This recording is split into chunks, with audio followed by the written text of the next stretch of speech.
Have you ever told yourself the night before that you're going to wake up early the next morning?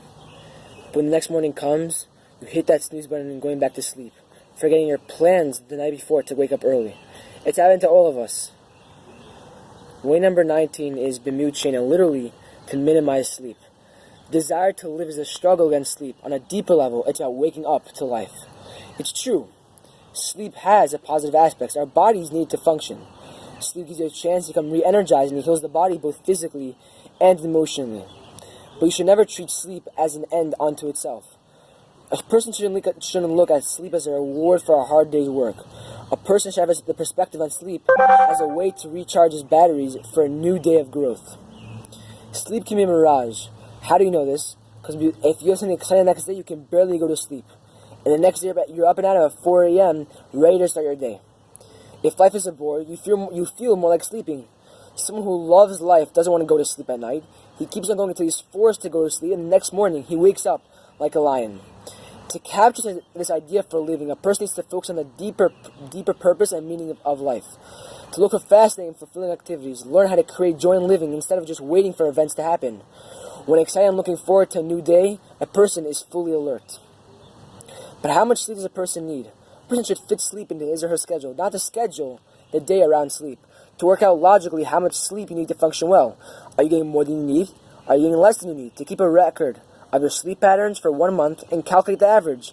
Unless you make a conscious decision how much you need, you're just drowsing along. Drowsiness is not being alive. It robs a person of his or her existence. The Rambam writes that 8 hours is the maximum time for sleep unless you're sick. But if you train yourself to sleep less, so much the better.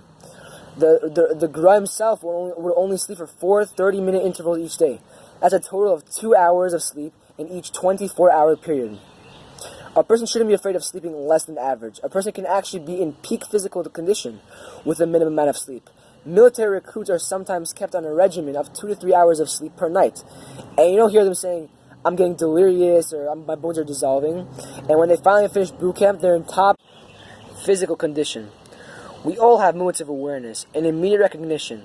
You hear something that you like and it makes sense. You have a first crack of light, an insight, a truth, a moment of recognition. That life can be so much more beautiful. This is the pleasure of learning wisdom. That light bulb goes on. And as far as that idea is concerned, you've been asleep until now. It's exhilarating, and it's an exhilarating sensation to wake up. And even though with such moments of clarity, we fall back asleep again. You may finish reading, and you say, yes, it's a good point, I want to implement it back into my own life. But as soon as you close that book, you're back asleep. When a person has an insight, he or she should capture it. And when you gain a moment of clarity, immediately make a decision how you're going to act upon that. The Jewish term for spiritual awakening is teshuvah, which means to return.